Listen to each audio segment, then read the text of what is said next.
How to withdraw money from Zoombucks. So this is very easy to do. Once you have acquired enough points, you will need about 3000 points, you can cash out.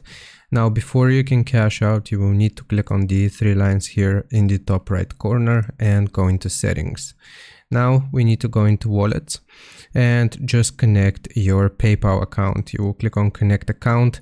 It's going to refer us to PayPal and you can log in with your PayPal to authorize it. Now, once you have connected your PayPal account with Zoombucks, you will go into rewards and here you can see the option for PayPal. You can cash out. So 3000 points will be $3 and up to 10,000 points for $100.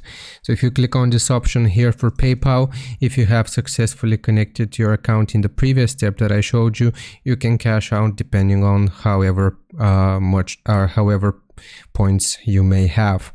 So that's basically how you do it. I hope this helps. Leave a like and sub. I'll see you next time.